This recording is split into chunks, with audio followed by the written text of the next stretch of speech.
이제 어떻게 하면 그렇게 강화가 될 것인가 얘기를 할 거고요.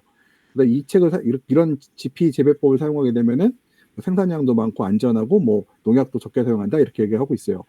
그다음에 우리가 이제 보기 이 그래프에서 보면 뒤에서 또 나올 건데요. 높은 CO2 농도에서 광합성은 증진하고 높은 농도에서 증진을 한다고 되어 있는데 여기서 조심하실 게 보시게 되면은 우리가 통상적으로 알고 있는 건 22도 정도에서 여본이 22도에서 광합성을 제일 많이 한다고 하는데 이거는 보통 우리가 통상 350에서 400 ppm 정도의 탄산가스를 얘기하는 것이고 그다음에 32도씨에서 광합성을 제일 많이 한다고 합니다. 1000 ppm이면요. 그러니까 생산량이 갑자기 늘어나죠. 근데 문제점은 하나가 이 32도씨 정도에서 광합성을 최대한 유지하기 위해서는 우리가 와트로 치면 한 700와트 정도, 최소 500에서 700와트 사이의 광량이 들어와야 되는데 여기서 1000 ppm을 유지할 방법이 없다. 1000 ppm을 유지하기 위해서는 예를 들어서 창을 닫아야 되는데 창을 닫을 수가 없다고 창을 닫을 수 없는 이유가 있거든요. 그리고 이 책에서 중요한 게 또 하나가 있어요. 유럽의 사람들이 그러니까 네덜란드에서 시설온해학이 발달한 이유가 걔도 이런 얘기를 하거든요. 온화한 기후 때문이라고 얘기를 하는데 그 이유가 제가 요 중간에 한번 네덜란드의 광량하고 온도 데이터를 하나 보여줄게요. 그러면 그거 보시게 되면 아실 건데 우리나라하고 너무 달라요. 광량은 센데 온도는 낮은 상태가 되거든요. 그러다 보니까 네덜란드에서 만들어낸 이런 이런 GEP라는 게 되는 건데요. 이 그래프를 보게 되면 아주 옛날 자료인데 룩스가 써 있죠. 그러면은 빛과 CO2는 광합성에 동등하게 중요하다. 뭐냐면은 빛이 올라감에 따라서 광합성은 증가하고 광이 올라가면 증가하는데 광과 CO2 농도가 동시에 증가해야지만 광합성이 최대로 오는 걸 볼 수가 있어요. 그러니까 여기서 말하는 거는 우리가 CO2하고 광하고 얘기를 할 때 한번 여기서 고민할 게 있어요. 탄산 시비에 대해서 얘기를 할 때 주로 탄산 시비를 언제 한다고 하죠? 겨울철에 온실 문을 창을 열지 못할 때 우리가 탄산 시비를 하는 경우가 많이 있어요. 근데 실질적으로 저희가 이제 현장에서 확인해 보면은 하우스 문을 열지 못하는 시기에 아침 8시, 9시, 10시 이전의 광량은 내부 광량이 200와트가 도달하지 않아요. 200와트가 도달하지 않는다는 얘기는 탄산가스 농도가 뭐 300, 400, 500, 600 줘도 별 소용이 없다는 얘기가 돼요. 또 하나가 여기서 중요한 게 빠진 게 있어요. 여본이 빠졌죠. 여기 보시게 되면은 여본이 21도씨에서 광합성을 많이 하고 15도에서는 광합성 좀 떨어지잖아요. 여기 보게 되면 떨어지는 거 볼 수가 있는데 문제는 우리나라 온실들에서 대개 보면은 국내 온실들은 조조가온을 하지 못한다. 조조가온을 하지 못한다는 얘기는 뭐냐면은 우리가 조조가온이랑 통상 얘기를 할 때 토마토 기준으로 했을 때 우리가 이제 아침에 7시에 해가 뜬다는 가정하에서 17도, 그러니까 7시에 해가 뜬다는 가정하에서 그럼 7시에 우리가 식물의 체온을 16에서 18도를 맞춰주게 해서 그러니까 약 16에서 18도를 맞춰주게 해서 그러니까 공기 온도를 18도 정도를 맞춰주기 위해서는 우리가 최저 기온을 예를 들어 15도를 세팅했다고 하면은 4시부터 6시, 7시까지 1도씩 올려야 되는데 그렇게 할 수 있는 온실은 우리나라에 없다는 거예요. 하나도. 거의 없다. 하나도 없다고 말을 못하지만 우리가 보고 있는 대형 온실들 있죠. 막 우둔지의 온실들, 이런 온실들도 못 맞춰요. 그렇게요. 그 얘기는 결론은 뭐냐면은 이 CO2를 뭐 오전 중에 10시, 9시, 7시, 8시, 9시에 CO2 시비를 한다고 하나 그게 과연 효과적일지에 대해서는 의문이 많아요. 그래서 제가 이제 최근에 컨설팅 해드리는 농가들 데이터를 제가 이제 컨설팅을 해드리고 데이터를 제가 수집을 하고 있는데 결론적으로 어떤 결론이 도달했냐면은 한 집은 똑같은 지역에 서로 온실에 붙어 있는 사람이 있었는데, 한 사람은 좀 탄산가스를 400 ppm 정도로 유지시켰고, 한 사람은 그러니까 자기들 마음대로 했죠. 원래 하던 대로 했는데, 한 사람은 겨울철에 600에서 700 ppm을 유지를 했어요. 근데 결론적으로는 수확량이 같다라는 거예요. 같게 나왔어요. 똑같이요. 그래서, 근데 여기서 더 중요한 게, 600, 700 정도를 오전에 공급했던 사람은 어떤 상황이었냐면은 그나마 보일러 용량이 좋아서 그 사람 같은 경우는 그래도 해가 뜨기 직전까지 15도 이상은 유지가 됐던 사람이고요. 반면에 탄산가스 시비를 이제 400 ppm 이게 400 충분히 하지 못했던 사람 같은 경우는 해가 뜨기 직전의 온도가 뭐 13도, 14도에서 유지했던 사람이 어쩌다 이제 외부 온도가 높을 때만 한 15도까지 유지했던 사람이었거든요. 근데 결론적으로는 같더라는 거예요. 근데 그 이유가 그럴 수밖에 없는 게 저희가 이제 이건 과학적 데이터는 아니고 저희가 경험적 데이터로 보게 되면은 우리가 통상 이렇게 얘기하거든요. 내부 광량 400, 외부 광량 400일 때 우리가 뭘 하냐면 탄산가스를 400ppm 공급해라. 뭐 300일 때는 300ppm 해라. 이렇게 얘기를 하는데 그 우리가 정확한 건 아니에요. 통상적으로 그렇게 얘기를 해요. 외부 광량이 700일 때는 700W를 700ppm을 공급해라 그래요. 근데 안 된다는 거죠, 그게요. 왜냐면은 12월, 1월, 2월 달에 아침 오전 9시에 광량은 외부 광량이 300W를 넘어가지 않아요. 그러면은 결과는 400, 그러니까 우리가 환기를 함으로써도 충분히 그 조건 받아줄 수 있다는 얘기고요. 그 다음에 조조가온을 못했다는 얘기는 온도를 올릴 수 없다는 얘기가 들어가요. 예를 들어서 내가 해가 뜨는 시점에 14도의 온도를 맞춰놨단 말이에요. 온실 온도를. 그렇다고 하면은 그때 7시에 14도였으면은 한 10시에 16도나 17도, 높아봐야 18도까지밖에 유지를 못 시키거든요. 그 이상 올라가면 문제가 생기거든요. 그렇다고 하는 얘기는 공기 온도가 18도라는 얘기는 식물체 온도는 16도, 15도일 확률이 높아요. 그렇다는 얘기는 우리가 충분히 그때까지도 식물체가 광합성을 할 정도로, 그러니까 하긴 하겠지만 탄산가스를 빨아먹을 만큼 광합성을 하지 못할 것이라는 것이 가정이에요. 이게 그래서 이게 탄산 시비가 굉장히 좀 아마도 요새 막 시군센터나 지능청이나 이런 데서 막 얘기를 하고 있는데 실질적으로 봤을 때 탄산 시비의 효과가 거의 없는 걸로 제가 요새 뭐 컨설팅하고 자료 받아보면은 거의 없는 걸로 돼 있어요. 거의 없어요. 거의. 그리고 탄산 시비는 진짜 어떤 때만 살 것이냐 제가 추정할 때 보게 되면은 한 2월, 3월 초 정도에 외부 온도는 낮은데 광량이 좋을 때 한 400에서 500ppm 정도는 집어넣을 수 있겠다라고. 왜냐하면 3월 초에 10시 정도 되면은 400에서 400와트 정도 외부 광량이 올라오거든요. 그때 가능할지도 모르겠어요. 단 환기를 잘 한다는 조건 하에서 환기를 하면서 우리가 온도를 못 올라게 한다면 가능할 것 같지만 그렇지 않고 단순히 탄산가스만 넣으면 좋아진다. 또 한 번 더 나가서 이제 공부를 좀 한 사람은 광량과 탄산가스의 관계를 또 보게 될 텐데 거기다 한 번 또 나가면은 광량과 탄산가스와 온실의 온도 또는 식물체의 온도까지 감안한 탄산시비를 하게 되면은 그게 과연 큰 도움이 될 것인가에 대해서는 의문이다. 더군다나 탄산가스 가격이 지금 어제 제가 이제 물어봤더니 제일 싸게 사는 사람이 한 330원, 최고 이제 그 분배라고 하죠. 그 탱크 뭐죠? 이렇게 그, 그 탱크로 뭐 탱크가 아니라 이런 분배 있잖아요. 분배가 먼저 그 작은 통으로 사는 사람 40kg짜리 사는 사람은 한 통에 그 킬로그램당 1,100원 정도에 구입을 하더라고요. 그래서 굉장히 이게 조심스럽다. 탄산가스 시비가. 그다음에 두 번째 보여줄게. 이게 대단한 게 뭐냐면은 이게 기공 개폐도와 온도와 온도와 습도의 관계를 이제 그린 건데 이게 1947년도에 그린 그림이래요. 근데 보시게 되면은 온도가 높고 습도가 낮아 버리면은 기공이 닫히는 걸 볼 수가 있고요. 그다음에 반대로 온도가 높다 하더라도 습도가 높아 버리면은 한 뭐 80% 70% 되면은 기공이 열리는 걸 볼 수가 있어요.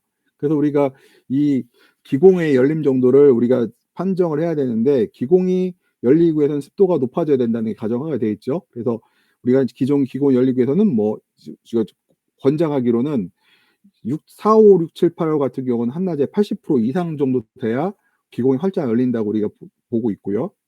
보게 되면 이제 우리가 지금 현재 시설원에서 가장 중요시하는 게 바로 기공에 대한 이제 기공의 열림 정도에 대한 얘기예요. 그래서 플랜트 보이스라는 프로그램도 이 기공에 초점을 맞춰서 우리가 그 시스템을 운영한다고 제가 그 리뷰로 봤어요. 기공의 개폐 정도가 우리가 기공을 활짝 열은 상태에서 광을 충분히 받을 수 있는 상태에서 CO2를 충분히 받을 수 있는 조건이 된다고 하면은 최대의 광합성을 할 수 있다는 얘기가 되는데 우리가 다 기본적으로 알고 있잖아요. 생물학적으로요. 기공에서 광합성과 증산과 이런 것이 이산화탄소 흡수가 동시에 일어난다는 것들. 우리가 이제 동화산물의 균형에서 얘기할 때 동화 균형이라는 거는 생산과 소비의 균형. 그러니까 내가 광합성한 만큼 소비가 돼야 되는 건데요. 만약에 광합성을 많이 했는데 이게 효과적으로 소비가 되지 않고 잎에 남아버린다고 하면 어떻게 될까요? 그러면 이제 두꺼운 세포벽이 만들어가지고 잎이 두꺼워지고 굉장히 그 잎에서 새로운 잎이 나오고요. 이게 재밌는 게 있어요. 우리가 잎에서 전분을 광합성을 많이 했는데 그것이 이동하지 않는다고 하면은 잎도 커져야 되는데 극단적인 상황이 되면은 잎은 커지지 않고 두껍기만 해요. 그래서 어느 지역에 가보게 어느 농장에 가보게 되면은 굉장히 양분 이동이 안 되는 것들, 그러니까 굉장히 저온을 많이 받거나 이런 것들은 잎도 작고 잎은 작은데 잎은 굉장히 두꺼워요. 그래서 이거는 광합성이 완벽한 낭비에 일어난 것들이고요. 우리가 이제 동화산물의 규정이라는 거는 동화 광합성을 이하, 그러니까 흔히 호흡으로 날아가는 거하고 그다음에 생장을 통해서 이제 남는 것들이 있는데요. 우리가 소스와 싱크로 이제 규정을 맞추는데, 소스는 이제 보통 잎을 얘기하고 싱크는 과일이나 꽃봉오리를 얘기하는데, 여기서 싱크가 또 하나가 중요한 게 뭐냐면은 우리가 싱크 중에서 가장 이제 과일 다음으로 넓은 싱크가 뭐냐면 뿌리예요.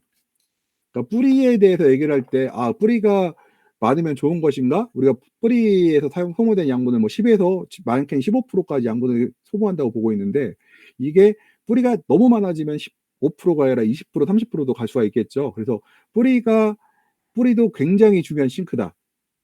우리가 원하는 과채료에서, 특히 과채료는 과일을 따야 되기 때문에, 그래서 싱크 중에서 과일이 아닌 다른 것들에 가는 것들도 우리 신경 써야 된다. 그래서 뿌리가 많은 것도 좋은 게 아니라는 거예요. 적정수만 있어야 되는 거지. 그다음에 기후 요인은 뭐 이런 빛, 온도, 이런 CO2 환경과의 그 조언이고요. 그다음에 영양 생장과 생식 생장의 균형, 이건 당연한 거죠. 영양과 생식의 균형이 맞아야 되는데, 이게 영양과 생식의 균형도 맞아야 되는데 또 있습니다. 이게 영양과 생식의 균형이 계절에 따라, 광량에 따라 다르다. 그러니까 광량이 많을 때는 약간 영양으로 보이는 증상들도 보인다 하더라도 생식으로 갈 수가, 그러니까 지나치게 생식으로 가는 걸 막아주는 것이 우리가 보는 영양생장에서 막아주는 거고요. 그래서 이게 어떤 상황에 따라서 어떤 경우에, 그러니까 예를 들어 3, 4, 5월 달에 잎이 큰 거, 줄기가 굵은 거, 특히 4, 5월 달 같은 경우는 잎과 줄기가 크고 잎이 큰 것들이 문제가 안 돼요. 왜냐면은 그때는 가만히 있어도 우리가 봤을 때는 영양생장으로 보이지만 잎의 크기나 두께로 봤을 때는 그렇지 않은 광에 의해서 생식으로 당겨지기 때문에 그것은 생식과 영양의 균형이 맞았다고 봐요. 반면에 약광기는 11월, 12, 1월, 2월 달 같은 경우는 눈으로 봤을 때 약간의 영양생장으로 보이지만 광량이 약해진 시기에서는 꽃대가 길어지고 그다음에 꽃이 하늘을 보는 현상들, 그러니까 정확하게 영양생장으로 치우치는 것을 확인할 수가 있어요. 그러니까 이게 광량에 따라서 같은 잎과 같은 두께와 그렇다 하더라도 잎을 보게 되면은, 그러니까 잎의 모양을 보게 되면은 달라진다. 그러니까 강광일 때는 이파리가 커도, 이파리가 보면요 수평으로 돼 있어요. 이렇게 딱 해서 밸런스가 이렇게 되어 있죠. 그런데 겨울철에는, 약광기 때는 잎이 작은 것처럼 보여도 아래로 쳐져 있어요. 아래쪽으로.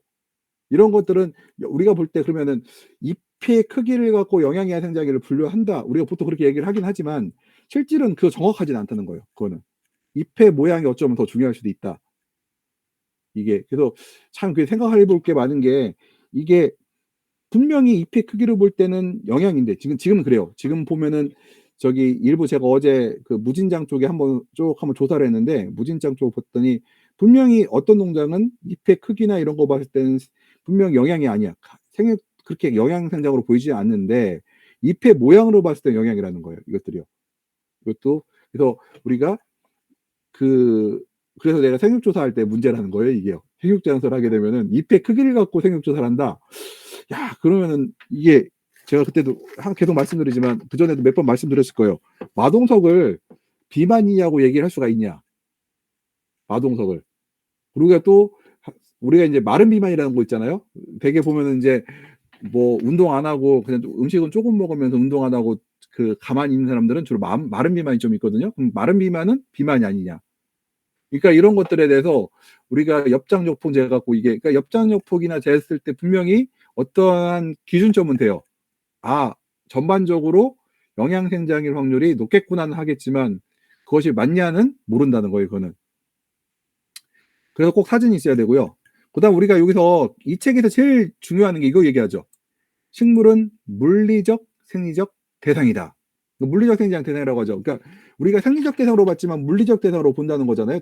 사실은 식물은, 그러니까 증산이라든가 뭐 이런 것들은 거의 다 물리적 증산 또는 그 식물체의 온도가 올라가는 이런 균형적인 문제들은 물리적 대상으로 보는 게 맞다는 거예요. 생리적 대상이 아니라. 그러니까 하다못해 식물체 내에서 물의 배분, 그러니까 뿌리에서 물을 흡수하는 과정도 물리적 대상이고, 흡수한 것을 갖다가 뿌리나 잎이나 과일로 공급하는 것도 식물이 생리적으로 가는 게 아니라 물리적으로 움직인다는 거예요. 에너지가 많은 쪽으로 이동하기 때문에 이것을 물리적 대상으로 보는데요. 그럼 물리적 대상이라는 건 우리가 이제 에너지와 관련이 있겠죠. 그래서 단파정 복사광선과, 그러니까 장파정 광선, 단파정 광선을 분류할 수가 있고, 그다음에 공기에 있는 대류 에너지가 될 수가 있겠죠. 세 가지 에너지가 있는데, 단파정 광선은 단땅에 말해서 이제 우리가 가시광선 때를 우리가 가장 크게 보죠. 가시광선 때를. 장파정 광선 때는 적외선 때를 우리가 가장 크게 보고 있고요.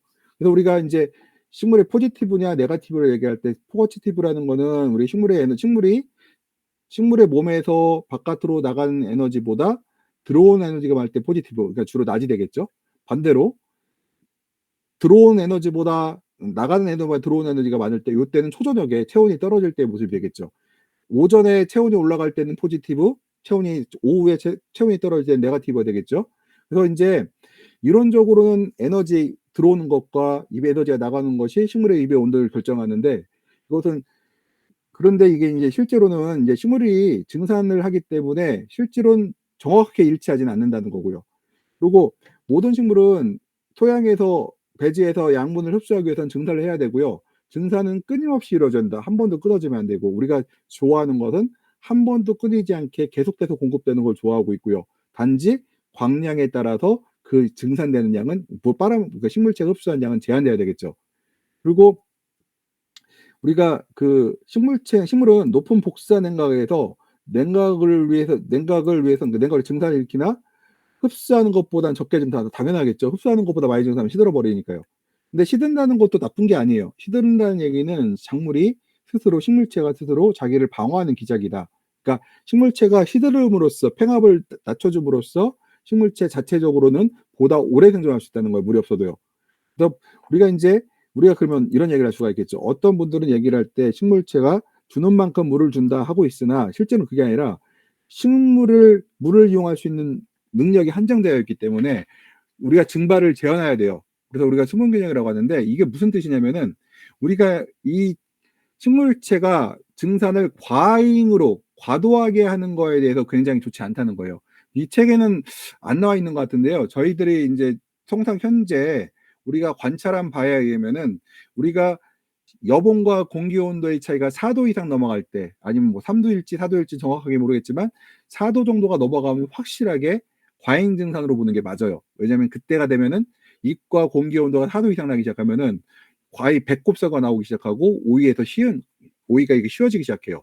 그다음에 고추도 그 배꼽이 나오고 배꼽선거가 나오기 시작하고요. 이래서 우리가 과잉 증상에 대해서 얘기를 할 때 여봉과 공기 온도의 차이를 보고 하는데, 그래서 우리가 과잉 증상이 발생하면 증산을 막아야겠죠. 증산을 막음으로써 증반을 제한한다는 것. 그 증산을 제한하기 위해서는 우리가 뭐 저기 잎도 따주기도 하고, 그다음에 위에 차가운 주기도 하죠. 이런 것들을 함으로써 우리가 수분 균형을 맞춰주는데, 그러니까 결론적으로는 우리가 온실에서 작물을 키울 때 수분 균형을 맞춰준다는 것이 굉장히 중요하다. 그래서 또 하나가 최근에 아니라 사람들이 오해하는 것 중에 하나가, 그 노지고추에서 배꼽소금가 나오는 거에 대해서 참 여러 가지 의견들이 있잖아요. 어떤 분들은 뭐 지온이 높아서 그렇다. 어떤 분은 지하부가 건조해서 그렇다. 어떤 분은 지하부에 칼슘이 없어서 그렇다, 이렇게 얘기가 있는데, 실제로 이제 저희가 이제 시설 고추를 하면서 관찰한 바에 의하면은 아마 노지 고추도 마찬가지 아닐까, 이런 생각이 들어요. 왜냐면 노지 고추가 시설 고추에 비해서 배꼽수가 많거든요. 그렇다고 노지 고추 사람들이 비료를 안 주는 것도 아니에요. 물도 충분히 줘도 그렇다는 얘기예요. 그렇다면 저희들이 판단할 때는 아무래도 노지 고추들이 시설 고추에 비해서 그 직사광선에 노출되어 있기 때문에 증산이 많아지다 보니까 과잉 증산에 의해서 배꼽선거가 나오는 걸로 우리가 파악해야 되지 않을까. 그래서 혹시라도 앞으로 이제 시군센터에서 그 고추의 배꼽선거에 대해서 얘기를 할 때 조심하셔야 될 게, 그 연면살포라든가 뭐 지하부 수분 부족하다는 이런 얘기들은 사실은 좀 조심해야 되지 않을까 싶어요. 우리가 이 시설 고추에서 발생하는 배꼽선거를 봤을 때 그렇지 않을 가능성이 제가 볼 때 훨씬 높거든요. 왜냐면은 저희 시설고추가, 제가 이제 이쪽에 뭐죠? 그 도립대학교로 가고 나서 그쪽 지역에 인제 그 시설고추 단지들이 있어 갖고 수경재배 시설고추 단지였거든요. 그래서 가서 그 보게 되면은 거기서 배꼽성구가 나오는 과일의 특징들이 있어요. 휘어져 있어요. 이렇게 휘어져 있어요. 이렇게 휘어질수록 배꼽성구가 좀 높아요. 이 얘기는 이 과일은 물을 제대로 흡수하지 못했다는 얘기거든요, 요 시기에. 근데 노지고추에서도 그런 경향이 있다고 얘기를 들 하거든요. 고추가 휘어진 것들 배꼽이 많다는 얘기들을. 그렇다고 하면은 칼슘이 아니라 물에, 그러니까 이파리에서 이게 과잉 증상과 연관이 있는 걸로 보는 게 맞을 것 같다.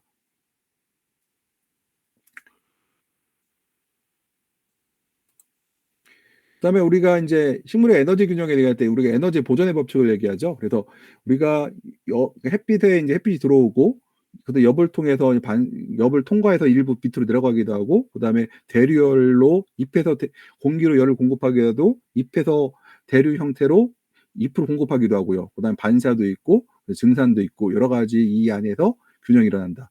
근데 우리가 중요한 거는 토마토의 경우는 700와트 광에서 보통 우리가 시간당 한 2리터 정도의 물을 우리 증발한다고 알려져 있고요.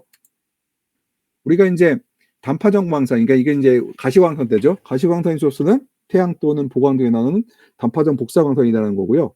이거는 특이한 거는 단파전 복사에서 얘기할 때 이 공기를 데피지는 않는다는 거예요. 복사라는 거는 공기를 덮이지 않고 바로 표면을 덮인다. 그러니까 우리가 이파리라든가 이런 토양이라든 걸 직접 데피고 그 에너지에 의해서 공기가 데펴지는 증상들을 우리가 단파전 복사라고 하고요. 근데 여기서 하나, 자 이것도 뒤에서 말씀드려야겠네요. 그다음에 우리가 인제 광합성에 사는 건 뭐 1~2% 정도만 광합성에 이용한다고 하고요. 대부분 증탄하는 데 사용하고요.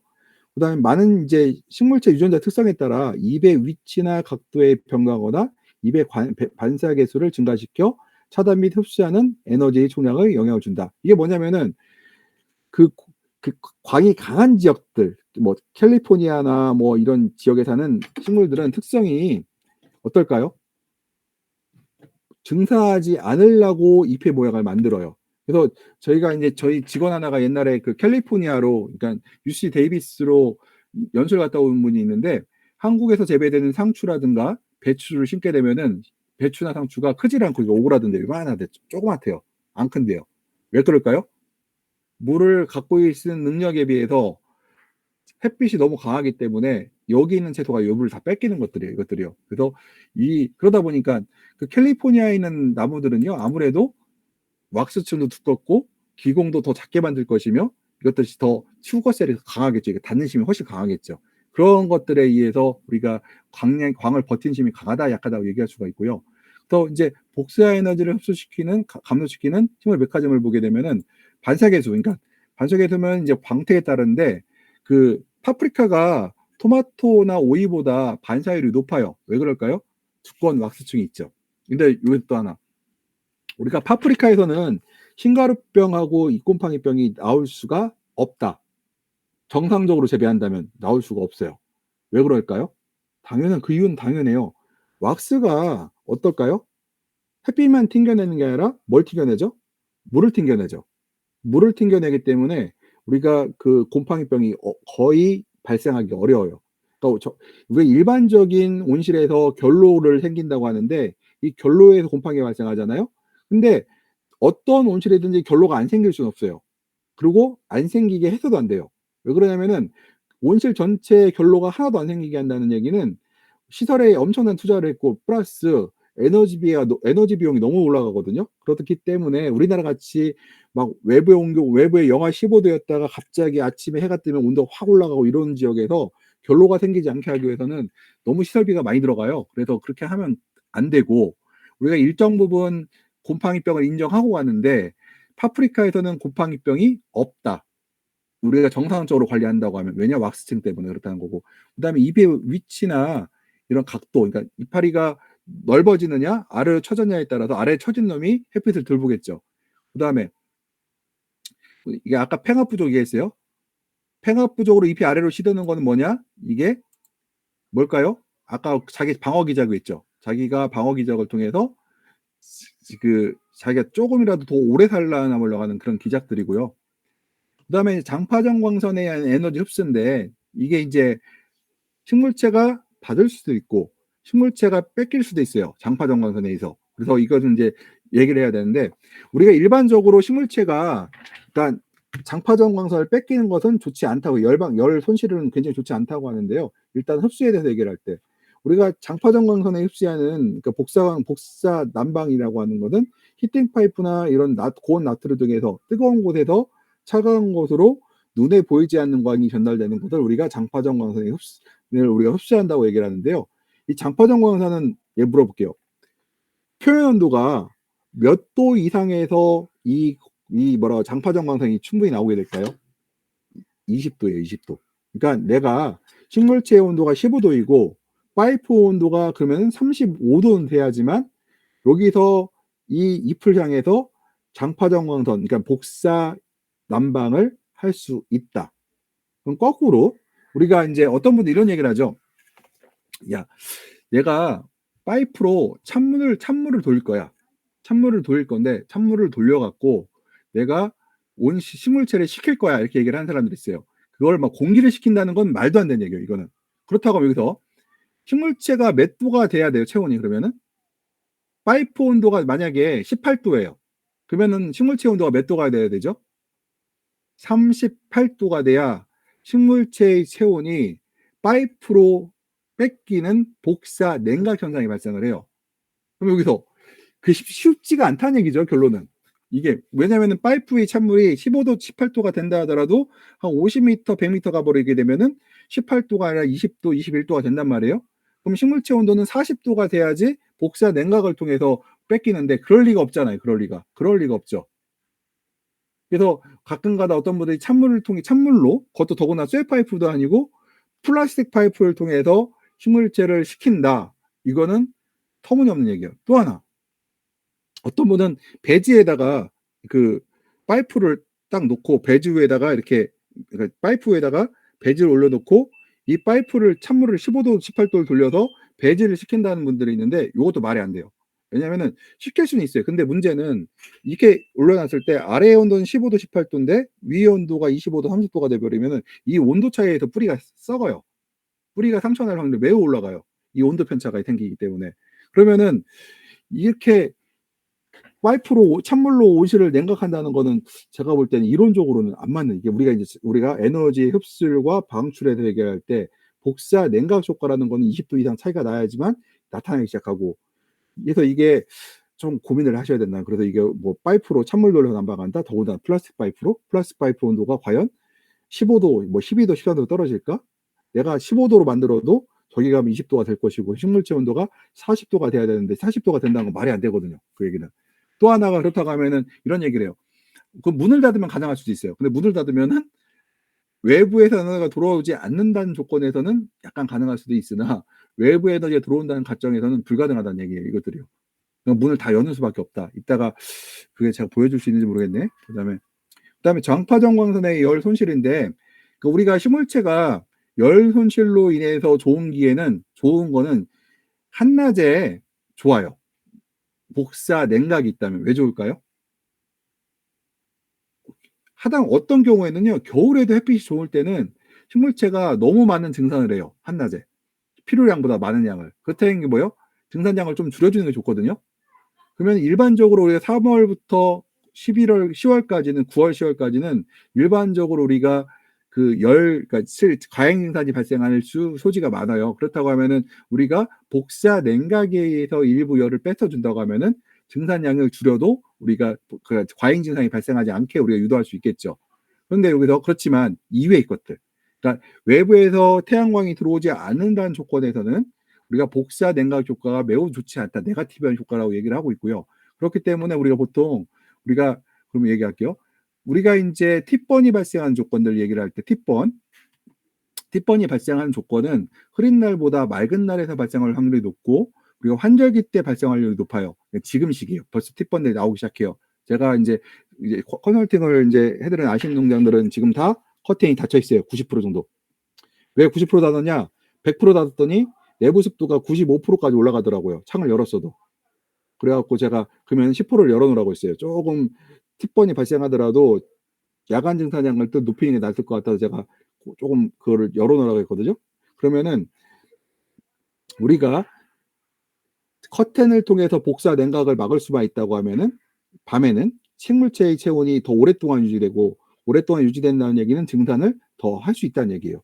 근데 아까 제가 그랬죠. 그렇게 했더니 데이터를 봤더니 95%에서 97%의 수분 그 상대 습도가 나타났어요. 그렇다고 하면은 이게 복사 약간의 갭을 줘 갖고 일부 식물체가 그 증산을 억제되는 효과를 보더라도 차라리 온실 내부의 습도를 좀 떨어뜨리는 게 유도할 것인가 말 것인가를 계산해 봤을 때 판단이 약간의 습도를 떨어뜨리는 게 더 유리하겠다 싶을 때는 5% 90%좀 열어주는 것도 좋은 방법이다 생각할 수가 있고요. 아무튼 우리가 그 맑은 날, 환절기 때 맑은 날에 복사 냉각에 의한 열방 조절 효과가 크다는 거. 그다음에 제가 이제 온실을 컨트롤하는 모습인데 환절기 때 모습들 보게 되면은 내부 온도는 보통 제가 18도로 창호 온도는 18도로 세팅을 해요. 18도로요. 18도 세팅을 하고 그다음 내부는 요걸 갖다가 이제 광량 100W로 맞춰놔요. 근데 이제 예천 센터 같은 경우는 센서를 잘 달아갖고 지붕 커튼 위에 하나가 있고 식물체 큐는 밑에 하나가 있어요. 이런 경우는 되게 장점이 많아요. 어떤 장점이 있을까요?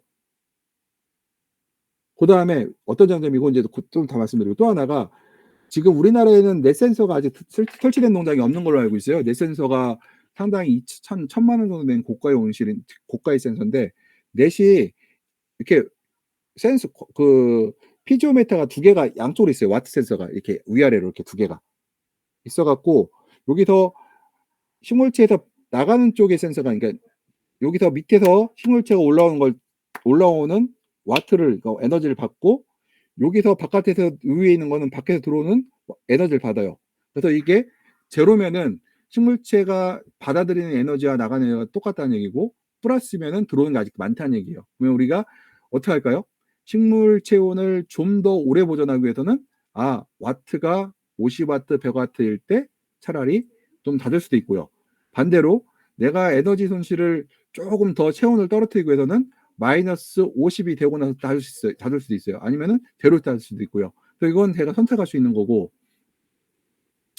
보면 우리가 복사 냉각의 효과에서 얘기할 때 이제 우리가 이제 열 손실이라는 거는 그 세 가지 규정에 모두 영향을 미친다. 그래서 뭐 에너지 균형, 그다음에 증산, 그러니까 수분 균형, 그다음에 광합성 균형, 동화사물의 균형 등 여러 가지 균형에 영향을 준다는 거고 이게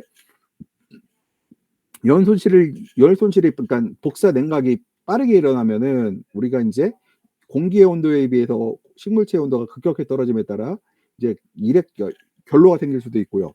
그다음에 식물의 증산을 멈추게 할 수도 있고 식물의 증산을 멈춘다는 얘기는 그다음에 칼슘의 이동도 멈출 수가 있죠. 그다음에 우리가 식물체 온도가 떨어진다는 얘기는 식물체 뿌리에서 빨아먹는 물에 비해서 증발하는 양이 적어진다는 거기 때문에 그 경우에는 우리가 너무 과도한 근압이 걸림으로써 우리가 어린 세포에 상처를 줄 수도 있고 뿌리가 찢어지는 영향을 줄 수도 있고 여러 가지 문제들이 발생하는 원인이 된다. 그래서 우리가 일액 증상들을 우리가 막아야 된다고 하고요. 과체류에서는 또 하나가 요즘 같은 경우에 이제 창을 갖다가 늦게 그러니까 커튼을 사용하지 않는 사람들 경우에 가끔 가다 보면 열과가 많이 생겨요. 그래서 열과 생기는 것들 왜 생길까요? 그렇죠. 증발이 안 되니 뿌리에서 빨아먹은 그 수분이 과일로 감으로써 쪼개진 현상들이 발생하고 있어요. 십자상관 열과들이 발생하고 있거든요. 쭉쭉 쪼개져요, 과일들이요. 그래서 이런 경우에 커튼을 써서 식물체의 여본을 보호함으로써 열과도 막아줄 수가 있다. 그다음에 열소지라는 거는 우리가 이제 아쿠아폴이라는 그런 단백질 조직이 있어요. 이게 뭐냐면은 수분을 서로 이동시켜주는 조직인데 이 아쿠아포린이 만약에 이게 이제 물을 들어갈 수 있게 해줘야 되는데 이게 굳어갖고 물이 도걸어가지 못는다고 하면은 세포 신장에도 영향을 준다. 그러니까 세포들이 성장하는 데 방해가 된다는 것들이에요. 이것들은. 동화사물의 균형은 더 차가운 잎에서 더 차가운 과일로 이렇게 이동하는데요. 그러니까 차가운 잎에서 그 따뜻한 과일로 이동이 돼야 되는데 문제는 이파리가 너무 차가워지면은 그 안에서 우리가 이제 이런 게 있거든요. 양분이 이동할 때 광합성 양분이 도관으로 들어가야 돼. 흔히 말하는 체관이라고 하죠. 체관으로 들어가야 돼요. 체관으로 들어가고 나서 체관으로 일단 들어가고 나면 그때부터는 확산에 의해서 번져나가기 시작해요. 근데 식물체가 자체적으로 자기를 보호하기 위해서 어떤 기능을 발휘하냐면은 그 단백질 조직에서 이것이 양분이 들어가는 걸 한번 막아요. 근데 이게 온도가 차갑다고 하면요. 이게 그 뭐라 하죠? 그 채널에 그 투과력이 떨어져 갖고 광합성 양분이 이동을 해서 다른 기가 이동 못 해요. 그런 경우 어떤 일이 발생하냐? 잎이 두꺼워지고 잎에서 새로운 잎알이 나오는 그런 잎에서의 양분 소모가 심하게 발생한다는 얘기고요. 그런 일이 발생하면 또 하나 문제 얘기해요. 얘가 두꺼워지고 새로 어린 잎을 그 안에서 만들어 버리면은 다음 광합성을 잘해도 잎에서 광합성을 다 소모하게 돼요. 또 하나가 잎은 창고거든요. 광합성 양분이 쌓여서 거기 남게 되면은 그 다음날 광합성을 못 하게 돼요. 내가 잎의 창고에 이미 양분이 다 저장되어 있기 때문에 광합성을 안 해요. 그래서 총 광합성량도 떨어지고 실제 우리가 필요한 총 광합성량도 떨어지고 두 번째로 광합성 양분이 과일로 못 가고 해서 우리가 치명적으로 생산량에 영향을 준다는 것들에서 그래서 오전에 그러니까 옛날엔 쿨다운이라고 해서 온도를 뚝 떨어뜨리고 다시 올리는 우리가 그런 기법들을 사용했어요. 근데 최근에는 그렇게 하지 말아라. 그냥 부드럽게 떨어뜨다 부드럽게 올라가라고 해요. 왜냐면은 그게 그렇게 해봐야 아무리 부드럽게 떨어뜨려도 과일이 더 물이 많기 때문에 잎보다 따뜻하다 그래요. 그래서 굳이 잎의 온도가 너무 떨어지게 쿨다운을 하지 말아라 이렇게 얘기를 지금 하고 있다. 그래서 우리가 이제 또 하나 여기서 강조하는 게 잎의 열 손실은 우리가 식물의 건강에 굉장히 좋지 않다 이렇게 얘기를 하고 있고요. 그다음 대류 에너지는 이제 우리 에너지에 가서 얘기할 때 대류 에너지는 뭘까요? 공기가 잎으로 전달되는 것들 반대로 잎에서 공기로 에너지 전달되는 것들인데 여기 보시게 되면은 이게 이제 그 뭐라고 할 거죠? 잎의 에너지가 잎의 온도가 높으니 공기를 통해서 열을 손실되는 것들을 보여주는 거고 반대로 요거 같은 경우는 뭐예요? 잎 공기의 에너지가 여기 하나 더 설명드릴게. 이런 현상 그러니까 잎에서 열을 공기로 전달하게 되면은 이 증산량이 줄어들겠죠. 증산을 적게 해도 잎의 에너지를 떨어뜨릴 수가 있는데 이게 언제 발생하냐면은 이게 대표적인 사례가 우리가 온실 내부에 온실이에요. 온실인데 해가 엄청 뜨거워요. 근데 환기는 안 돼요. 그럼 어떻게 될까요? 식물의 체온이 막 올라가겠죠. 식물의 체온이 올라가면 언제까지 올라가요? 열 교환이 이루어질 때까지. 그러니까 식물체가 뭐예요? 내가 증산 에너지하고 빨아먹는 물리의 에너지 균형이 이만큼 있다고 하면은 이만큼 온도가 올라갈 때 버티다가 반면에 공기 온도가 더 올라가서 이만큼이면은 이만큼 올라갈 때까지 더 버텨줘야 돼요. 그러니까 그 얘기는 뭐냐면은 내가 충분히 증산하지 못하면은 이게 점점 더 체온이 올라간다. 그만큼 에너지의 교환이 그러니까 식물체가 빨아먹는 물의 양이 이 들어온 에너지를 감당할 수 있을 때까지 계속 온도 올라간다는 것들이요. 그래야 온도가 더 높을수록 열교환이 빨라지죠. 요거는 이제 증산이 충분히 이루어질 때 보게 되면은 이제 보시게 되면은 잎 공기에서 잎으로 열이 전달되는 모습. 근데 이게 아까 그랬죠. 여분이 지나치게 낮은 것이 좋은 것일까? 그건 아니라는 거잖아요. 우리가 갭이라고 하는데 우리가 증산량을 어느 정도 줄여주는 게 매우 좋다.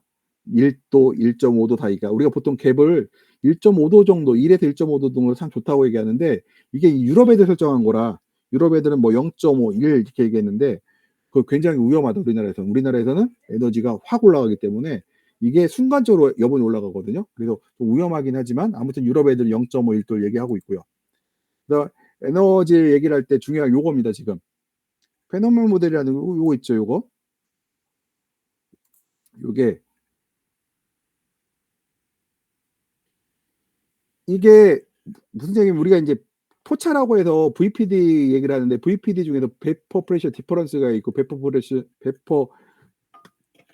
프레셔 디피시티가 있거든요. 디피시티에 얘기할 때 페노멘 모델 얘기해요. 페노멘 모델이 뭐냐면은 페노멘 모델이 여분과 공기 온도가 같다는 예정에서 우리가 에너지를 계산했던 적이 있어요 옛날에요. 그때는 열화상 카메라라든가 IR 온도계가 없었던 시절에 이 페노멘 모델이 있는데 우리 현재 이거를 지금 VP들 얘기할 때 향분 사색이라든가 아니면은 어디죠? 저기 방통대 교재에 보면은 거기서 VPD라는 얘기는 포차를 얘기할 때는 이 포차는 이 페네맨 모델, 그러니까 공기와 입회 온도가 같다는 가정에서의 포차를 얘기하고 있다. 이거 조심하셔야 된다. 여기서 여기서 우리가 공부하고 있다가 나중에 VPD 얘기할 때 헷갈릴 때가 있어요. 그것들이요. 그것을 조심하셔야 되는 거고, 그다음에 이거는 뭐 대류엘도 계산하지 않고요. 그다음에 뭐 기공을 얘기하지 않았다는 얘기고요.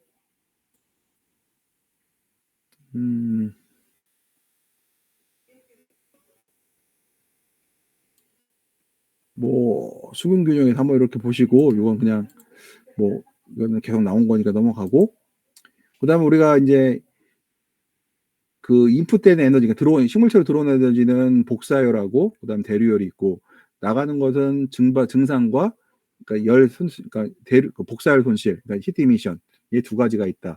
근데 우리가 이제 그 증산을 얘기할 때는 우리가 보통 앞으로 모든 단어에서는요, 뭐 20g 하면은요, 20g의 얘기는 시간당 제곱미터당 20g을 얘기를 해요. 만약에 25g 그러면은 시간당 제곱미터당 25g을 우리가 얘기한다고 얘기를 하고 있고요.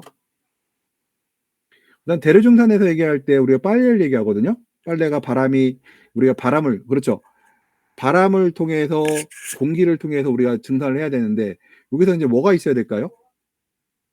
만약에 그러니까 대류 증산이 일어나지 않는 조건이 뭐가 있을까요? 공기가 하나도 안 멈춰 있고, 그다음에 포화습도일 때 어떻게 될까요? 증산이 일어나지 않겠죠.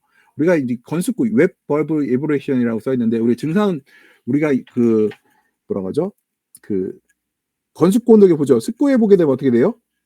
온도계가 꼽혀 있고 바람이 불어요. 이렇게 불어요. 왜 일어날까? 이게 바람 왜 불까요? 습도가, 만약에 이걸 안 불면 어떻게 될까요? 팬이 안 돌아가면 어떻게 될까요?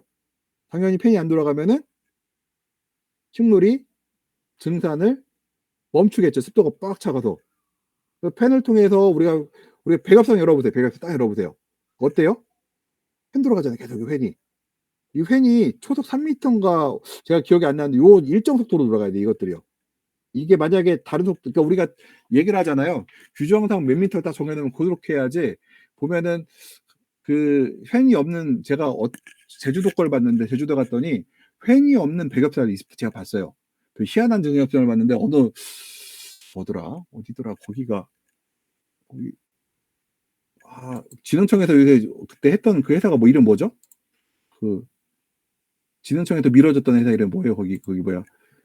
아, 농 농정원에 농정사이버? 농정사이버 제품을 봤더니 세상에 백엽상에 이게 없어. 팬이 없어요, 팬이. 별 희한한 걸 다 봤다니까, 거기서. 걔들 되게 웃긴 놈들이더라고요, 그게. 그래서 팬을 사용한 이는 바로 대류 증산, 이렇게 일정 부분 속도를 만들려고 하는 거고요. 그래서 상대 습도가 100%이거나 대류 증산하기 위해서는 상대 습도가 100% 낮아야 되고 HD도 0보다 커야 된다. 우리가 HD 값은 2 이상이 되는 게 좋다고 하고요. 2 이상이 돼야 이 정상적으로 이 대류 증산이 일어난다고 해요. 그다음 복사 증산은 간단히 말해서 뭘까요? 복사 증산은 온실내 습도가 100%라도 상관이 없어요. 그래도 증산이 일어나요. 왜 그럴까요? 그 얘기는 우리가 그, 그 주전자에 무슨 주전자라죠? 막 삐삐 소리 나는 주전자 있잖아요. 그거 닫혀 있잖아요. 그걸 닫아놓고 물을 끓이면 어떻게 돼요? 그 비집은 틈으로 막 나오죠. 습도가 100%막 그 안에서 어떻게 돼요? 내가 아무리 100%가 돼도 막 끌어서 압력이 세니까 어떻게 밖으로 나가죠. 얘도 마찬가지예요. 이것들이요. 외부의 습도가 100%라도 이건 상관없이 나가요. 그냥 대류를 할 때는. 그래서 이거는, 그다음 우리가 이제 얘기를 할 때 증산 기공기는 쭉 했고, 증산 에너지는 복사 에너지 플러, 이건 넘어가고요. 예, 이것도 넘어가고, 시간 관계상 뭐 이것도 당연한 얘기고, 뭐 식물체가 복사 에너지하고 대류 에너지를 통해서 요만큼 증산하는 거고, 반대로 여기서 이제 태양의 햇빛을 받은 것은 대류 에너지와 이게 뭐죠? 증산 에너지와 대류 에너지로 식물 체험이 뺏긴다는 거, 이거는 그렇고, 우리가 기공의 개폐도에서 이제 보게 되면은 베퍼 프레셔 디퍼런스가 높을 때와 낮을 때, 얘기 보면 낮을 땐 기공이 열린다는 거고 높을 땐 기공이 닫힌다는 얘기고요. 그 이제 또 하나가 우리가 베퍼 프레셔 디퍼런스에서, 그러니까 수증기압차가 발생한다고 하면 수증기압차를 얘기를 할 때 예를 들어서 수증기압차가 공기가 수증기압이 높으려면 어떻게 돼요? 공기의 습도가 높으면은 수증기압이 높은 거죠. 그리고 잎의 수증기압이 낮추려면 어떻게 돼요? 여본을 떨어뜨리면 돼요. 그러니까 여본이 높을수록 습도가 높을수록 수증기압이 높아요. 근데 우리가 수증기압을 낮추는 방법은 두 가지가 있어요. 하나는 공기의 습도를 높이거나 식물체 잎의 온도를 낮추거나 하는 방법밖에 없어요. 그러면은 우리가 이럴 수도 있죠. 잎의 온도를 낮추고 공기의 습도를 높여버리면은 수증기압차가 더 좁아지겠죠. 더. 그리고 하나만 할 수도 있죠. 예를 들어서 지금 VPD 값이 한 1.78인데 이 정도면은 안개 분무기한 쏘아서도 1.5로 떨어뜨릴 수 있다고 하면 어때요? 광은 더 많이 보고 수증기압차는 떨어뜨리기 때문에 기공은 열려 있고 광합성을 많이 할 수 있다는 얘기가 되고, 근데 반면에 내가 공기의 습도를 떨어뜨릴 수 없다고 하면은 차광을 통해서 여본을 떨어뜨림으로써 우리가 수증기압차를 줄여줌으로써 우리가 식물체가 광합성을 할 수 있게 도와준다는 얘기가 될 수가 있고요. 기공을 우리가 어떤 배경이 있을까? 이제 기공 기능에 대해서 우리가 기공 가드셀이라는 세포가 있고요. 이 가드셀에 보게 되면 조절하게 되면 예를 들어 투거에 압력을 감소하면 기공이 닫히고 투거에서 물을 빼면은 닫히고 투거가 다시 물이 차면은 다시 열려요. 근데 투거 가드셀에 물이 들어가기 위해서는 그 포타슘 이온이 그 가드셀로 들어가야 되는데요. 그렇게 되면 이제 포타슘이 들어가고 그럼 물이 채워지는 현상이 발생을 하고요. 또 기공은 비트에 휘둘려요. 그러니까 기공이 열리는 조건들이 여러 가지가 있다는 얘기예요. 포타슘 이온도 있고 햇빛도 있고요. 그 다음에 또 하나가 사이토키닌 호르몬은 이 사이토킨이라는 호르몬은요 뿌리에서만 만들어지거든요. 뿌리에서 만들어졌는데 이 사이토킨이 잎으로 전달된다는 얘기 뭐예요? 이 뿌리에서 물을 흡수하기 시작했다. 그러므로 기공을 열어라는 신호도 낼 수 있다는 얘기예요. 그래서 이 사이토키닌도 역할을 한다. 그래서 칼륨 펌프도 포타슘 펌프도 하고 사이토키닌도 사용하고 되고 있고요. 그 다음에 우리가 또 하나 우리가 온실에서 제일 중요한 온실을 관리해서 광합성에서 중요한 것 중에 하나가 요거거든요. ABA 호르몬. 이게 옛날에 지능청에서 고온기 극복한다고 강원도에다 ABA 호르몬을 연면살포하는 보도 사업을 한 적이 시범 사업을 한 적이 있어요. 근데 이게 ABA 호르몬의 문제가 뭐냐면은 이 역으로 안 가요. 뭐냐면은 ABA 호르몬이 한번 발생하고 나면 그 다음부터는 그 호르몬이 자연적으로 사라질 때까지 기고는 계속 닫혀 있는다. 그러니까 하루 종일 광합성을 못 한다는 얘기가 될 수가 있겠어요. 하루 종일. 그래서 우리가 조심하셔야 될 게 이것들 얘기를 할 때 조심하셔야 될 게 뭐냐면은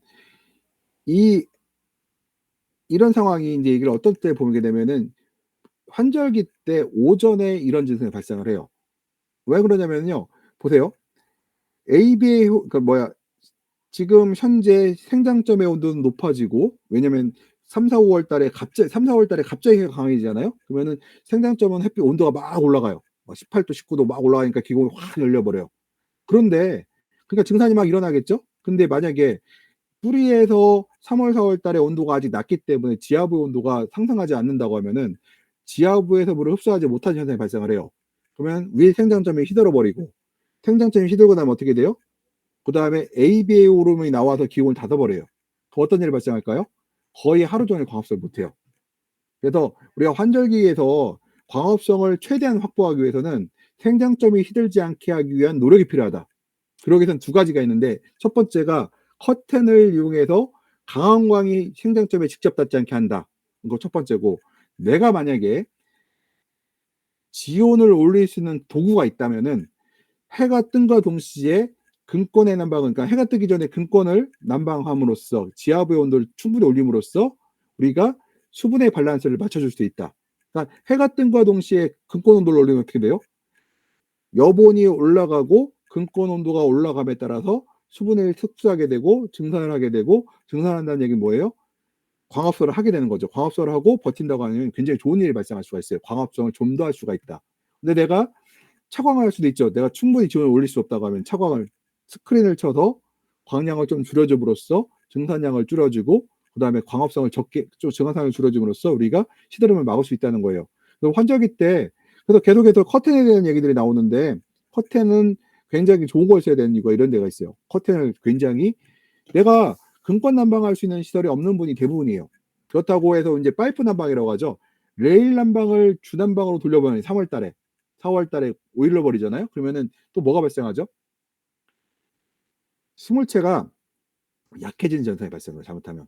광량에 비해서 3, 4월 달 오전광은 7시, 6시, 7시, 8시 광은 약한 상태에서 필요 없이 광을 온도를 높임으로써 그러니까 전체 난방이죠. 난방비도 많이 들어가고 두 번째 뭐가 들어가요? 난방비 많이 들어가는데 식물의 생장에는 불안정한 요소를 들어올 수가 있어요. 그 파이프 난방을 하게 되면. 그럴 경우에는 차라리 투명한 스크린을 약간 광은 들어오지만 일정 부분 들어오지만 그 광투화율이 좀 떨어뜨려 줄 수가 있죠. 내가 80%를 차광 80%짜리 85%짜리에도 광량은 15%가 들어오니까요. 결과적으로는 생장점의 증산을 덜 시킬 수가 있다는 얘기예요, 이것들이요. 그래서 우리가 상당히 이제 스크린을 사용하면 좋고 그다음에 우리가 3-5-9에 보면은 그 책에 보면은 CO2 농도가 기공인대에 미치는 영향이 있는데 우리가 과거에 그러니까 제가 10여 년, 15년 전까지만 해도 너무 높은 CO2 농도는 기공을 다친다, 기공을 닿게 만든다고 이런 얘기들이 있었어요. 근데 그게 해석이 잘못된 거래요. 이거 잘못된 거래요. 이것들이요. 높은 CO2 농도에서 그런 것이 아니라 우리가 이제 기본적으로 증산 속도가 너무 높아 버리면은 CO2의 농도에 상관없이 기공을 활짝 우리가 증발 속도가 높으면은 기온을 닫게 되죠. 근데 증발 속도가 높아도 CO2에 상관없이, 그러니까 수분 공급, 그러니까 뿌리에서 빨아먹는 물이 충분하고 그 물이 2% 충분히 갈 수만 있다고 하면은 우리가 기공을 활짝 열어놓죠. 그러니까 우리가 아까 제가 과잉 증산이라고 얘기를 할 때 과잉 증산 자체를 하게 되잖아요. 그러면은 어떤 일이 발생하냐면은 재밌어요. 고추고 토마토고 나무가 매우 좋아요. 그냥 과잉 증상이 발생했는데 너무 좋아요. 나무는 왜 좋을까요? 광합성은 충분히 했으니까. 그러니까 과잉 증산의 의미가 식물체에 의한 그 식물체에 내가 볼 때 내가 건강에 대한 의미가 아니라 사람의 관점에서 봤을 때예요. 뭐냐면 사람은 우리가 원하는 건 뭐예요? 과일을 얻으려고 하죠. 토마토나 오이나 파프리카를 얻으려고 하는데 우리 사람의 입장에서 보면 과잉 증상이 발생하면 어떻게 돼요? 식물에서 광합성을 아무리 많이 해도 우리는 뭐냐? 배꼽성과 나오고 오이가 씌워지기 때문에 우리가 상품성이 없단 말이에요. 이것들이요. 이 과잉 증상에 대해서 해석을 할 때 그러면 광합성 어때요? 광합성만으로 볼 때는 과잉 증상이 문제 안 되는 거죠. 그때 나무가 매우 건강해요. 그래서 제가 이제 노지에서 하신 분들 중에서 이제 그 얘기를 해요. 아, 칼슘 결핍에 의해서 배꼽이 나왔다. 그러면 여쭤볼 게 있어요. 칼슘 결핍이 나왔으면 나무가 어떻게 돼야 돼요? 생장점이 멈추고 잎도 노래지고 뭐 이상 발생해야 되겠죠. 특히 신초 쪽이 약해져야 돼요. 근데 신초가 강해. 그런데 고추만 배꼽석이 나와. 그건 뭐예요? 과잉 증상이라는 얘기죠, 그거는. 그래서 이거를 해석을 할 때 이게 참 오해하는 것들에서 우리가 지금 제가 항상 말씀드리지만 그 농촌진흥청 책을 다 태워버려야 돼요. 다 그거. 그것 때문에 진짜 세상을 그거 해롭게 하는 책들이에요. 그게 자꾸 이거는 잘못된 지식이 퍼져갖고 이게 문제가 돼요. 자꾸. 그래서 관점을 그렇게 봐야 되는데 단순히 칼슘의 문제다. 아, 그래 칼슘이 문제인데 칼슘이 왜 못 갔냐가 중요한 거잖아요. 그럼 칼슘이 없어서 그랬느냐? 칼슘이 진짜 못 갔다고 하면 없다고 하면은 나무 자체가 망가져야죠. 나무 자체가. 나무는 좋은데 칼슘 결핍이 왔다는 과일만 왔다는 얘기는 뭐예요? 그거는 실질적으로는 칼슘 결핍이라고 하기가 그게 아니라는 거죠. 칼슘이 이동을 거기까지 안 간 것뿐이지. 그래도 넘어가고 그다음에 넘어가고 그다음에 또 하나가 이제 우리가 이제 물론 이건 내부 CO2에서 영향을 받는데요. 그러니까 예를 들어서 기공 안에 CO2 농도가 떨어지면은 기공을 더 촉 여는 그런 건 있대요. 그러니까 그 CO2 농도, 그러니까 내부의 CO2의 농량, 그러니까 내부의 CO2가 낮아지면은 기온을 열고, 내부의 CO2가 높아지면은 좀 닫을 수 있는 영향은 있다는 거, 이것들이요. 근데 이게 이제 얘기를 할 때 이게 참, 그 책에서 문제가 되는 것 중에 하나가, 그러니까 예를 들어서, 이제 온실이 높은 CO2 농도로 이제 예를 들어서 이제 기공 일찍 다치고 탈수 기능을 방어한다고 하는데 탈수 기능이 이제 그러니까 식물체 물을 뺏기는 걸 덜 뺏기게 되는데 물을 덜 뺏기게 되면 어떻게 될까요? 수분 스트레스에 대해서는 강화지는데 광합성 못하게 되잖아 이것들이요. 근데 이걸 촉진하는 방법 중에 하나가 광합성을 촉진하면 환기창을 닫고 상대 습도를 올려서 CO2를 손실을 줄이고 광합성을 늘리라고 하는데 제가 여기 써놨죠. 여기다가 뭐라고 써놨어요?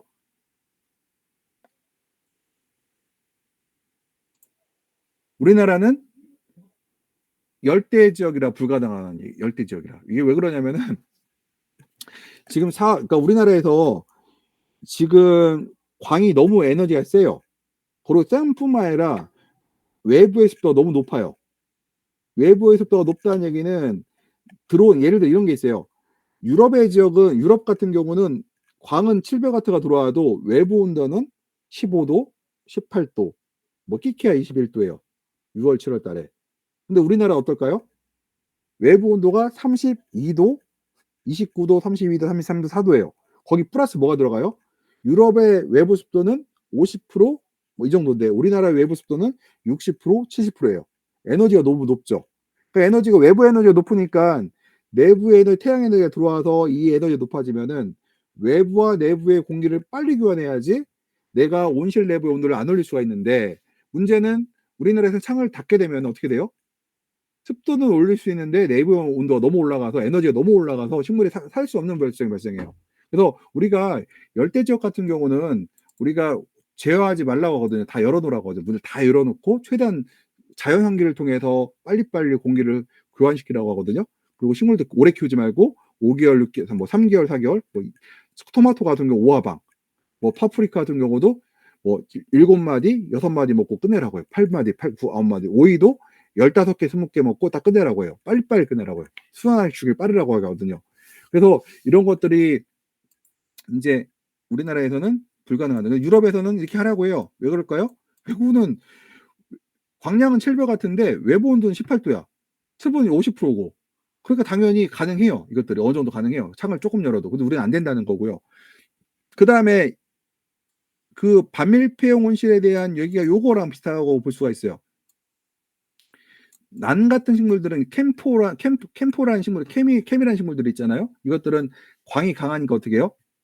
낮에 물을 안 뺏기려고 딱 기공을 닫아놓고 있죠. 광이 떨어지면 어떻게 돼요? 밤에 기공을 열고 이산화탄소를 흡수를 하죠. 그리고 다시 아침이 되면 다시 닫고 그 이산화탄소를 갖고 그 다음에 들어온 햇빛을 갖고 뭐래요? 저장했던 이산화탄소와 햇빛을 이용해서 우리가 광합성을 하죠. 근데 여기서 주의할게요. 열대식물하고 사막에서는 캠식물들 차이가 어떤 차이가 있어요? 생육 속도가요. 열대식물들은 어때요? 속도가 굉장히 빠르죠. 속도가. 캠식물은 어때요? 속도가 굉장히 느려요. 선인장이라든가 낭 같은 경우는 굉장히 속도가 왜 느릴까요? 절대광합성이 부족하다는 얘기예요. 캠식물들이. 그러니까 이런 가지 우리가 볼 필요가 있다. 캠식물들이 여기서 이제 있고, 그 다음에 우리가 이제 밥에도 한 25g 정도를 증산해야 된다고 하는데 제곱미터당. 근데 이게 그러면은 밤에 기공이 열릴까요, 닫힐까요? 닫혀 있어요. 희한하죠. 밤에 기공 닫혀 있는데 증산이 일어나요. 그럼 뭐예요? 어느 틈이 있는 거죠. 틈을 통해서 우리 기공이 바람이 그지 수증기 바깥으로 나가는 거죠. 이것들이요. 그다음에 우리 공기 흐름의 필요성이라는 거는 우리가 그 공기가 일어나야지 이제 복사 에너지에 의해서 이제 전달되긴 하지만 복사 에너지가 없는 시기, 그러니까 하우스 문을 닫았을 때 이럴 때는 아니 커튼을 쳐서 햇빛이 안 들어온 야간 상태에서 어떻게 돼요? 내가 파이프로 난방을 해도 복사 에너지가 일부 나오지만 한 70% 정도는 대류 에너지예요. 그러니까 대류 에너지를 식물체로 적당하게 해서 어떻게 해야 돼요? 우리가 순환팬을 그러니까 뭐죠? 유동팬을 통해서 우리가 식물체에 에너지를 공급해야 된다는 얘기들이요. 그다음에 우리가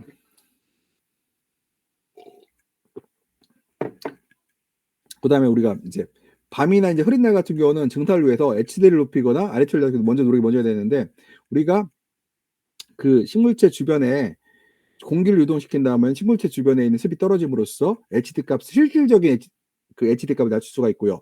최근에는 우리가 이제 그거 있죠. 수직팬이라고 해서 지금 전남기술원에 지금 제가 파악하기로는 전남기술원에 한 대와 있고요.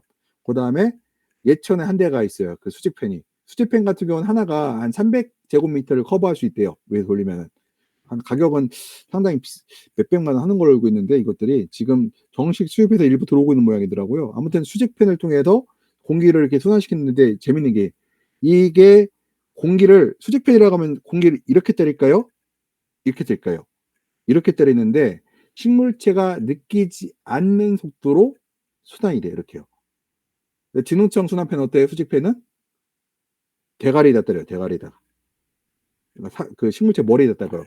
그래서 그거를 저도 이해가 안 가는 게 걔네들은 그 인터넷만 검색해도 수직팬 나오는데 왜 그걸 못 봤을까? 좀 그렇게 만들기도 어려운 건 아닌 것 같던데 문제가 있고. 우리가 인제 그 상대 습도하고 소음 부족분의 얘기를 할 때 일단요. 복사 에너지가 들어오는 것도 없고 나가는 거 없을 때요. 그러니까 커튼을 딱 쳐 놨을 때죠. 그다음에 그러면 식물이 그러니까 열 손실도 없죠. 뭐냐면은 커튼을 통해서 식물체가 밖으로 열이 빠져나가지 않는 것도 되고 있을 때요. 그때 뭐예요? 유일한 균형점이 대류 에너지를 통해서 공급되는 것들이에요, 이것들이요. 그렇다고 하면은 우리가 인제 뭐라고 하냐면은 대류일 때는 우리가 습도 온도계가 증가할 때 습도 온도계는 수분 부족분 곱하기 공기 이동 속도의 곱한값을 비례한다. 그러니까 수분 부족분이 2 그램인데 곱하기 10 초당 3 미터의 속도로 아니 뭐다 분당 3 미터의 속도로 이동한다고 하면은 3 미터만큼 3 입방 미터만큼의 공기가 그러니까 6 그램이죠. 6 그램 정도의 우리가 그 효과가 있다. 그러니까 2 그램이 아니라 수분적인 2 그램이라고 해도 공기를 순환시키면 그때는 6 그램이라는 거예요, 그게요. 효과가. 3 그램이면은 곱하기 3을 하게 되면은 9 그램이 되는 거고요. 근데 그 공기를 순환시키면은 같은 HD 같은 상대 습도라 하더라도 더 큰 효과를 볼 수 있다는 거예요, 이것들이요. 그래서 그다음에 두 번째 상황은 인제 낮이죠. 복사 에너지가 강할 때인데 복사 에너지를 해도요. 증산 에너지 같은 경우는 보통 복사 에너지가 90 대류 에너지 10 이라고 하는데 이건 유럽 기준이에요. 우리나라는 복사가 아마 한낮에 95 대류가 5 정도 되지 않을까.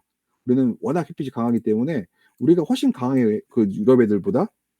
그다음 우리가 또 하나가 이 식물에 물을 뺏기는 걸 방지하기 위해서는 기공을 더 일찍 닫아야 함을 의미하고 높은 파수준과 높은 CO2를 허용하면 오히려 높은 아래출 유에는 유리하다. 뭐냐면은 높은 광량과 높은 CO2 흡수를 허용하기 위해서 뭐 해야 돼요?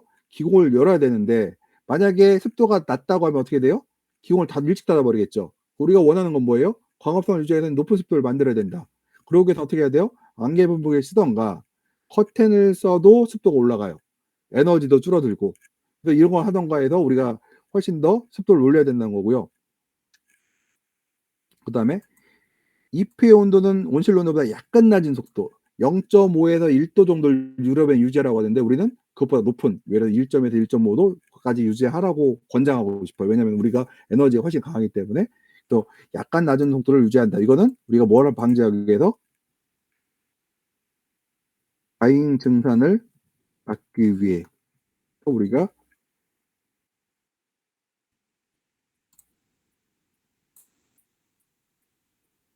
그 우리가 이제 기공 열림이 약간 변하면은 입온도가 온실보다 높아진다. 이건 뭐냐면은 우리가 기공 여배 온도가 0.5도가 높았어요. 그러면 이것을 기공이 살짝만 더 닫히면도 이게 바로 여본이 더 올라간다는 이것들이요. 그 얘기를 하는 거고 우리가 복사 에너지로는 공기온도 상관하며 높은 상대 습도가 증산에 나쁜 영향을 끼친다는 그래서 이게 습도하고 아무 관계가 없다. 복사 에너지는. 습도하고 별 관계 없다. 무조건 에너지 차이다. 그건 높은 상대 습도의 긍정 효과는 VPD가 너무 높아지지 않게 한다. 그러니까 우리가 온실내 습도가 아까 그랬죠. 85%가 돼도 상관없어요. 광이 강할 때는. 그래도 증산을 해요.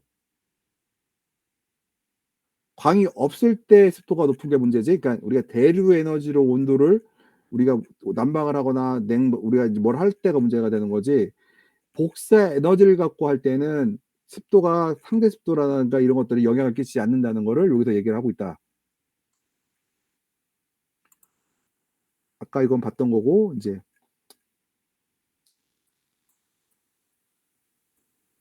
우리가 인제 식물이 항상 액티브 상태를 유지한다. 이 액티브 상태라는 건 뭐라고 했어요, 이 책에서요?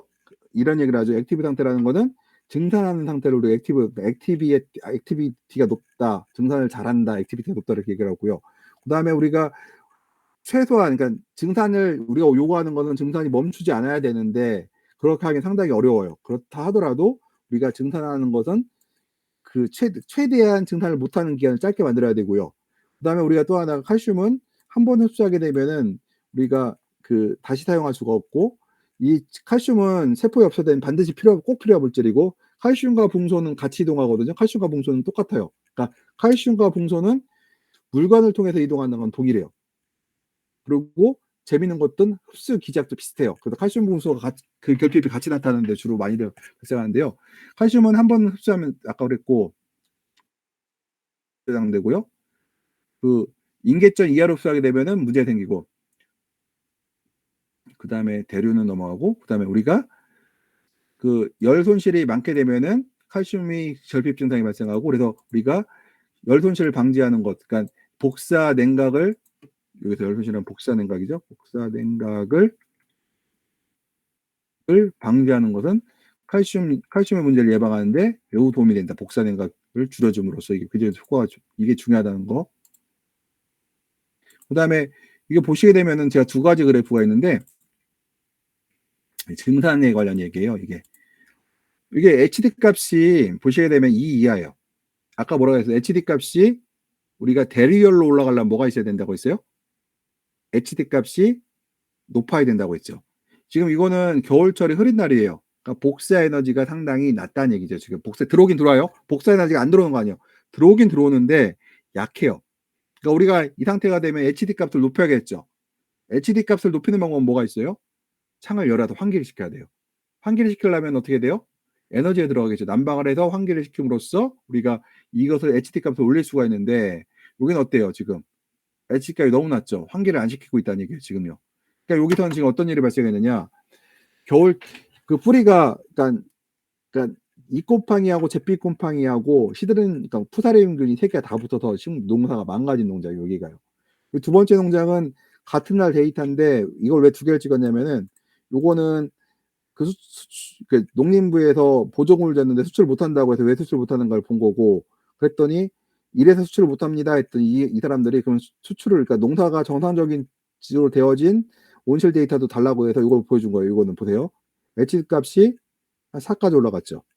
4까지 올라갔다는 얘기는 뭐예요? 낮은 광에서도 복사가, 그러니까 증산을 유도할 수 있다. 복사 에너지가 아닌 대류 에너지를 통해서 우리가 증산을 유도할 수 있다는 얘기예요. 그래서 여기 보게 되면은 4까지 올라감으로써 우리가 식물체가 증산했죠. 그러니까 흐린 날이 계속 며칠 지속되더라도 우리가 HT 값을 4 정도까지 올려줘서 우리가 증산을 유도할 수 있다고 하면은 어떻게 될까요? 식물체가 시드름병이나 칼슘을 흡수함으로써 시드름병이나 곰팡이병, 시드름병이나 푸사름, 뭐죠? 잭빈코피나 이곰팡이에 보다 견디기 쉽다, 이렇게 말할 수가 있다는 거, 이것들이요.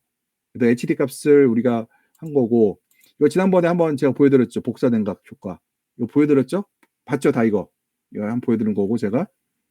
팁번도 칼슘에서 발생했던 거 보여드린 거고, 팁번들. 근데 이거 보시게 되면은 이게 오전, 여기가 오후. 보세요. 생장점이 이렇게 되면 시들겠죠? 위가. 증산하고 아래는 물을 못 빨아먹고. 여긴 어때요? 위쪽에 결로가 생기고 일액이 나오기 시작했죠. 왜냐면 아래는 따뜻하고 위는 차가우니까. 그래서 이때는 어떻게 하느냐? 얘 같은 경우는 아래 뭐죠? 여기다가 근권 난방을 해갖고 물을 빨아먹게 하고 아랫잎을 온도를 높여주거나, 이게 안 될 것 같으면 위에 뭐라고 했어요? 스크린을 늦게, 그러니까 투명한 스크린을 늦게 열므로써 생장점의 온도를 떨어뜨리고, 그래서 증산을 좀 줄여줄 수가 있겠죠. 여긴 어때요? 위가 차갑고 아래 따뜻하니까 어때요? 여기 파이프 난방을 더 해주던가 커튼을 좀 더 일찍 쳐갖고 적극적으로 쳐갖고 생장점의 온도를 보다 보호해주는 게 낫다는 거죠. 근데 가끔 가다가 이제 여기서 시군센터에 나왔던 것 중에 보조사업 중에 오래 있었던 게 있어요. 하나가 뭐냐면은 재작년인가 딸기 금권 국부 난방하면 뭐라고 했어요? 생산량이 30%인가 50% 늘어난대요. 말도 안 되는 얘기죠. 수분 균형의 관점에서 봤을 때 지상부 온도가 낮으면 당연히 지하부 온도를 높여야 돼요. 근데 지상부 온도가 낮으면은 지하부 온도 올리면 안 돼요. 근데 거기서 얘기를 할 때 이런 얘기를 하더라고요. 근권 난방을 하면 얼어 죽지 않는다. 이상하죠. 우리가 얼어 죽지 않게 하기 위해서 온실을 키우는 게 아니죠. 지상부도 온도를 충분히 맞춰줘야 되고 지하부도 맞춰줘야 돼요. 그러니까 동시에 맞춰줘야 되는데 이 사람들이 논리는 지하부를 올림으로써 뿌리가 안 죽으니까 안 죽는다, 이렇게 얘기를 해요. 그게 참 희한한 게, 그런 논리가 그런 게 어디 있어요? 그런 게. 그러니까 우리는 뭐 어떻게 해야 돼요? 아래가 차가우면은 위도 차가워야 되고 위가 따뜻하면 아래 따뜻해야 된다. 이렇게 규정의 점에서 우리가 균형의 입장에서 봐야죠. 모든 걸 균형해서 보게 되고, 그다음에 우리가 수분 균형에서 이제 그 물을 빨아먹는 것과 그다음에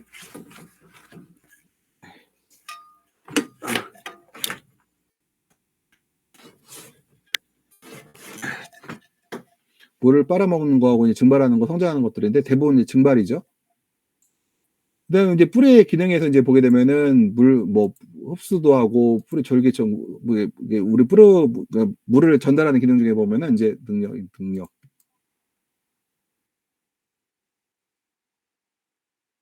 그러니까 이제 뿌리 흡수, 그러니까 물을 이제 뿌리 흡수할 수 있는 능력을 보게 되면은 뿌리에서 물을 먹을 수 있는 뿌리의 근력, 그다음에 줄기의 저항성이라는 건 뭐냐면 줄기가 기를수록 저항이 심하고 줄기에 뭔가 병이 생기면 심하겠죠. 그다음에 이런 이상줄기라든가 잔류병 같은 거 가서 줄기 도가를 일부 막아버리면은 물을 제대로 못 빨아먹겠죠. 이런 것들 얘기하는 거고, 이과 과일의 버퍼 능력 같은 경우는 과일이 많을수록 버퍼 능력이 좋다. 근데 과일이 없으면은 버퍼 능력이 떨어진다, 이렇게 얘기를 해요. 근데 우리가 이 버퍼 능력을 얘기할 때 오이 갖고 얘기하는데, 오이는 토마토나 파프리카는 과일을 뭐 최하 35일에서 최대 7, 80일 유지해야 수확할 수 있거든요. 그러다 보니까 과일이 항상 달려 있어요. 반면에 오이는 한 번 수확하고 나면 며칠 없거든요. 그러니까 어떤 일이 발생하냐면은 오이는 수확하고 나면 오이가 시든 증상들이 발생을 해요. 그래서 오이 수확할 때는 반드시 커튼을 치라고요. 오이를 수확할 땐. 왜냐면 시들어 버리니까 이 나무들이. 이 버퍼 능력에 관련이 있다는 거. 그다음에 뿌리에서 얘기를 할 때 뿌리의 온도 높을수록 물을 잘 빨아먹는다. 그다음에 유효수분 흡수량. 그러니까 배지가 물을 잘 빨아먹을 수 있는 능력이 돼야 되고, 그다음에 유전적 소인 이런 것들은 유전적 소인에 관련이 있다고 보고요. 물의 가용성이라는 건 뭐냐? 그러니까 일단은 수분 공급 전략. 물을 왕창 주고 띄우고 왕창 주고 띄우고 이러면 물을 조금 먹어요. 물을 톡톡톡톡톡 주면 물을 잘 빨아먹어요. 이해가 되시죠? 그래갖고 겨울철에는 왕창 주고 띄우고 왕창 주고 띄우고 그래요. 왜냐면 물을 천천히 조금씩 먹으라고. 근데 여름에는 어때? 증산이 많을 때는 톡톡톡톡 줘요. 이렇게요. 그다음에 배지 컨디션 같은 경우 이제 어떤 거지? 배지 유효수분 함량이다 이런 거 있고요. 근권지씨가 당연히 낮을수록 잘 빨아먹겠죠. 배지 컨디션은 우리가 물량이 많으면 많이 빨아먹는다는 얘기잖아요. 그러면은 우리가 물을 안 빨아먹게 하려면 어떻게 해야 돼? 밤에 함수량을 줄여줘야 되겠죠. 네, 희한하게도 이 함수량을 줄여버리면 근권지씨는 자연스럽게 올라가요. 오늘 제가 청양에 갔다 왔는데, 청양센터에 우리 학교 앞에 있거든요. 갔다 왔는데 거기에 제가 메론을 봤는데 메론의 공급일시가 1.58인데 세상에 배지의시가 얼마인 줄 아세요? 0.58이에요. 그건 뭐예요? 제가 몇 개를 재봤어요. 그래갖고 배지를 몇 개 재봤더니 0.58이에요. 그럼 영양균형이 깨진 거잖아요. 그걸 보면 뭐 느끼느냐? 그럼 공급일시 1.58이 높은 건가? 그 메론으로부터 높은 거에 낮은 거예요? 여쭤볼게. 갑자기 튀어나왔지만 낮은 거예요. 내가 물을 줬는데 배지의시가 공급일시보다 떨어졌다는 얘기는 공급일시가 낮다 생각하시면 돼요. 그러니까 우리가 생각할 때 밥가루가 낮다 생각하는데 오이가 보면은 2.0에서 2.78까지 줘요. 관리 농도 공급일시가 그래요. 근데 메론은 제가 보니까 야 오이보다 높으면 높았지 낮은 것 같지 않더라고요. 지금 상황을 보니까 오늘 키운 걸 봤더니 그 이시를 확인한 거 봤더니요. 배지네이시 뚝 떨어진 거 보니까. 그래서 참고로 하시라는 거예요. 저게 왜 그러냐면 요즘 책자들 보니까 메론 농촌진흥청에서 만든 메론 수경재배 관리법 있거든요. 그거 봤더니 공급일시를 1.5, 1.78 나왔길래 그러면은 제가 좀 이상하게 생각했어요. 왜냐면 제 후배가 천안에서 그때 석사 논문을 갖다가 메론으로 쓰느라고 수경재배 그때 한자기 그 상업종 제 아버지가 부자거든요. 그 상업종 온실에서 한 1000평 정도를 메론을 한번 한 적이 있어요. 거기서 했는데 석사 논문 쓴다고 그거를 2년간 해봤는데 걔는 2.0, 2.5 이렇게 공급했는데 전부 3구 나왔거든요. 3구만 전부 나왔어요. 전부 다. 근데 진흥청 자료는 이시가 2.0이 넘어오면 뭐 과일이 작아진다고 하는데 도저히 믿을 수가 없겠더라고. 근데 이번에 청양농업기센터에 메론 그 뭐라고 무슨 포장이라고 하나요? 시범 포장을 가서 봤더니 결코 이시가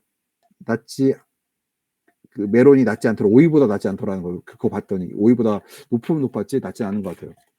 일단은 그 다음에 완충 능력에 대해서 얘기할 때 보시게 되면은 지금 오이가 저기 식물체의 무게가 갈수록 한낮에 떨어지는 걸 볼 수가 있어요. 그다음에 광량이 더 올라가죠.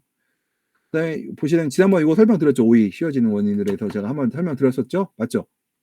이게 수분 균형이 깨졌을 때 과잉 증상이 발생하면은 오이가 쉬죠. 이렇게요. 100% 다 쉬었어요. 보시게 되면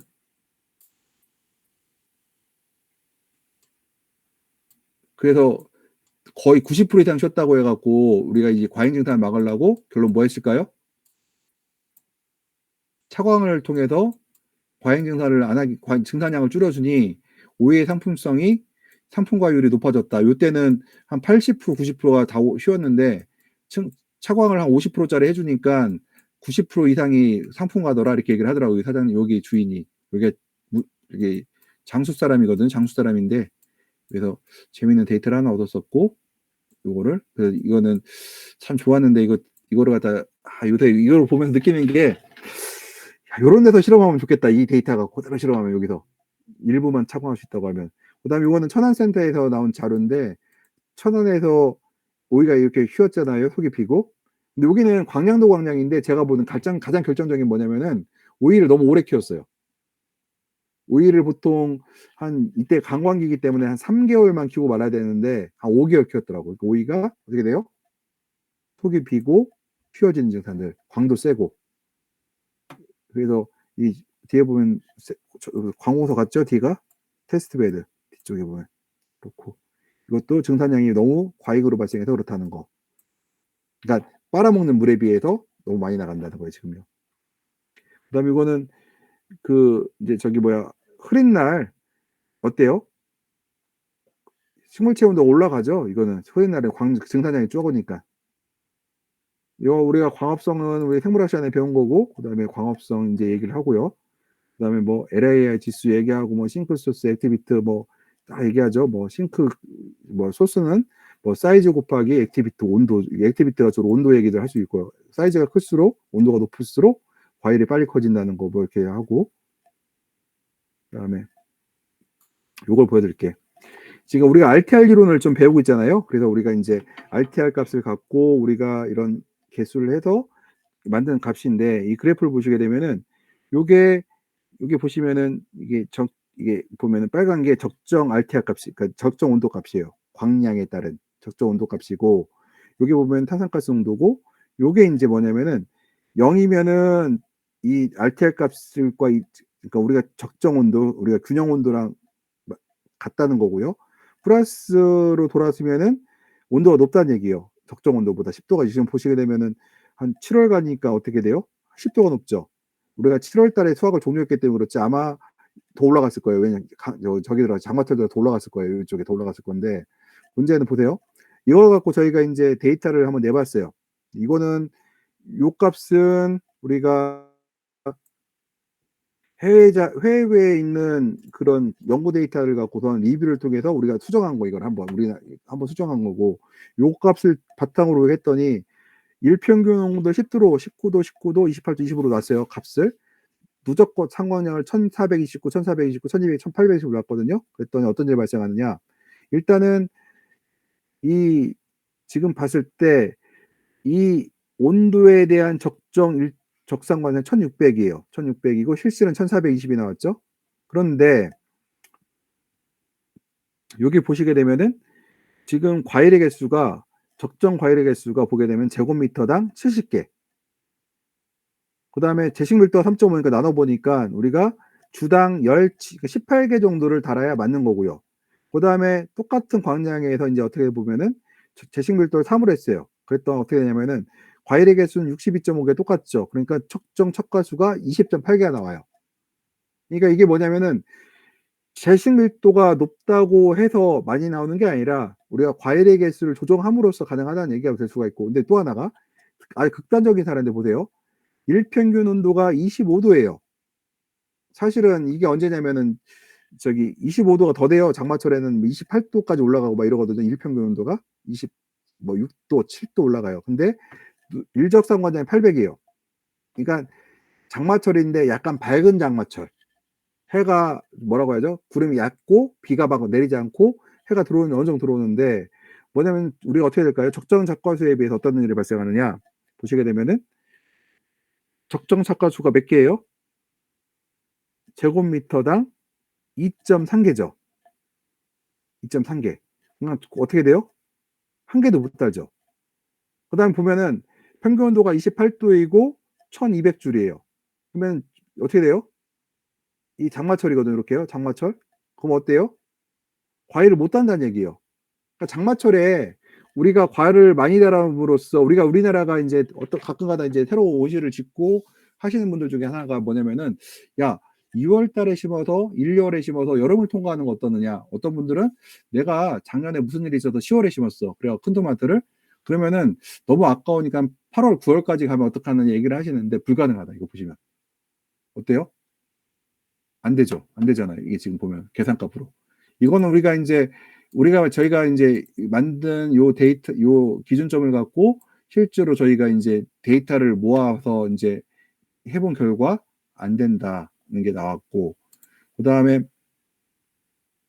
그 흡수량 배출량 이것도 그냥 됐고 아까 이것도 너무 우리나라에 안 맞는다는 얘기고 그다음에 요거 보여드릴게 저희가 이제 아 이거 너무 작다.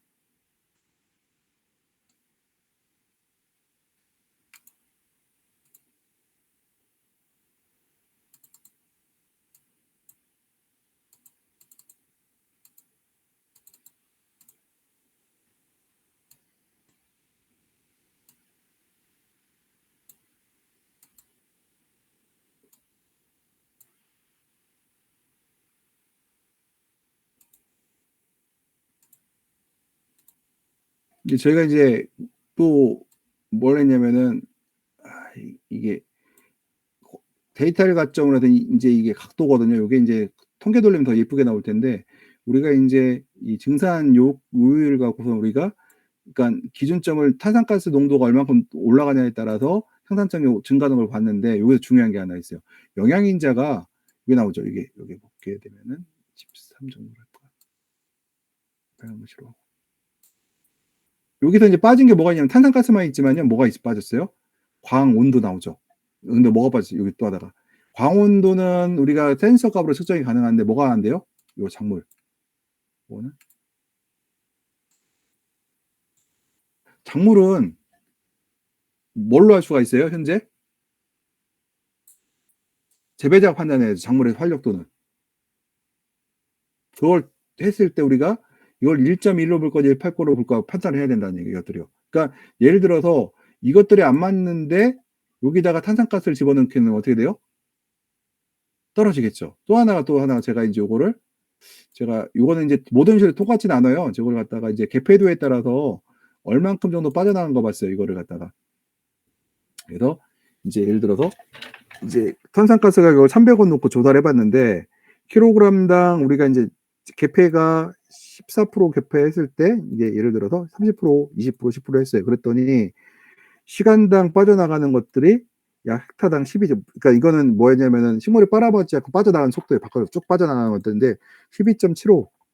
그리고 이것이 탄산가스 농도가 올라감에 따라서 더 빨리 뺏겨. 예를 들어서 뭐 1000ppm이냐 이거 뒤에 엑셀로 또 저희가 만들어 놨거든요. 그래서 1000ppm이냐 600이냐 400이냐에 따라 다른데 아무튼 저희 보게 되면은 이게 400ppm 기준으로 했을 때 맞춰놓게 되면은 이 정도로 빨리 빠져나가더라고요. 이것들이요. 그러니까 결과적으로는 얼마예요? 여기 보면은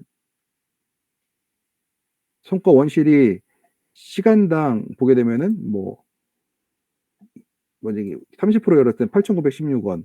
만약에 이제 50% 되면은 탄산가스 농도가 500이냐 600이냐도 달라질 텐데 너무 달라진다는 거. 그래서 이게 탄산가스가 해야 되느냐 말아야 되느냐 저희가 이제 요거를 계산하는 프로그램을 하나 만들어 보려고 하거든요. 일단은 이렇게 해서 놓고 뭐 보시게 되면은 탄산가스 농도가 높으면은 조건이 효과가 좋으려면 어떻게 해야 돼요?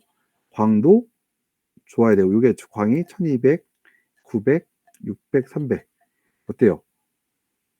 광량이 높을수록 그 탄산가스의 효율이 좋아지죠. 이렇게요. 그러니까 광량이 없다는 얘기는 이렇게 광이 없는 상태에서 탄산가스를 집어넣어봐야 탄산가스 가격이 안 나온다는 거. 더군다나 문을 열어버리면 안 나온다는 거고.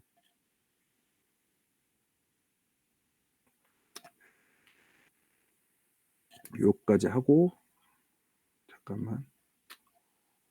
그다음에 이건 한번 좀 보시고요. 그다음에 산란광에 얘기할 때 이게 이제 열린 구조, 닫힌 구조 얘기했고 여기는 한번 쭉 보시고 제가 요거 제가 넘어가려고 하니까 식물 부하 얘기했었죠. 이 광합성하고 이제 온도하고 그 부하량은 반대라는 거고 요거 보여드리겠어요.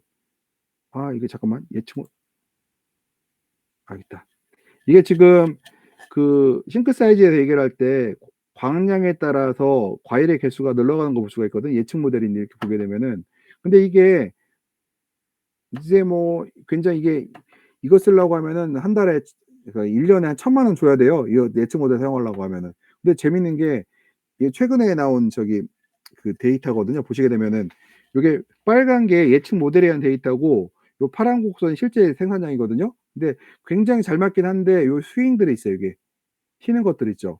이 튀는 것들이 왜 나오는가를 봤더니 지금 우리가 내가 내부 온도를 아무리 얘기를 해도 외부의 온도에 대한 평가를 받는다는 거예요. 외부 온도 평가가 뭐냐면은 인제 품온과 관련이 있다는 거고 품온과 관련이 있다는 건 또 하나가 이 스윙들과 관련된 게 또 하나가 그 뒤에 해 놨나? 없어. 그걸 정리를 안 해 놨네.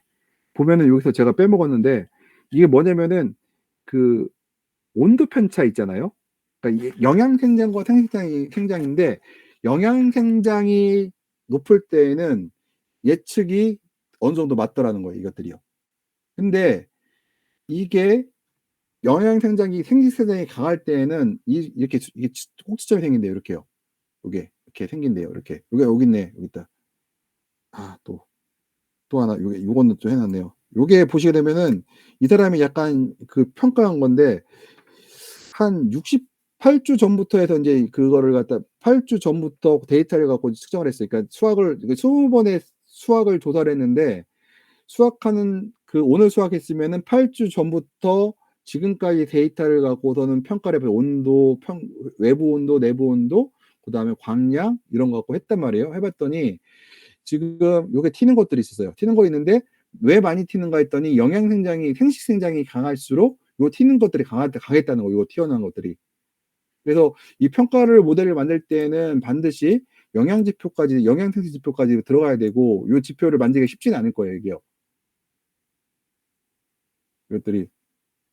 그래서 요거는 아마 모델링 그래서 제가 예 요거가 잠깐만 보자.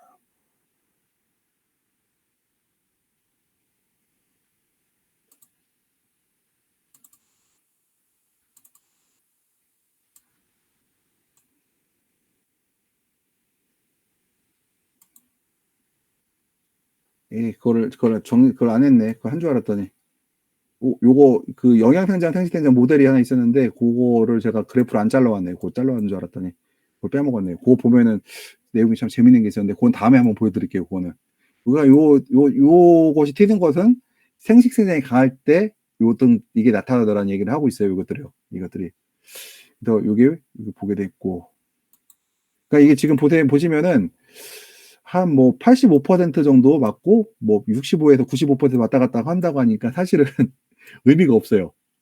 의미는 없는데 재미는 있어요. 보게 되면. 그래서 지금 뭐 학회에서 뭐 생산량 예측 모델을 맞췄다 얘기하는데 다 거짓말이에요. 지금 이거 이런 거 보면 현재 사용되고 있는 것들 보게 되면은 맞을 리가 없다는 거고.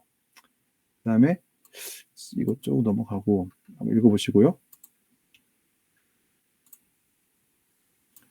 결로 현상 얘기하고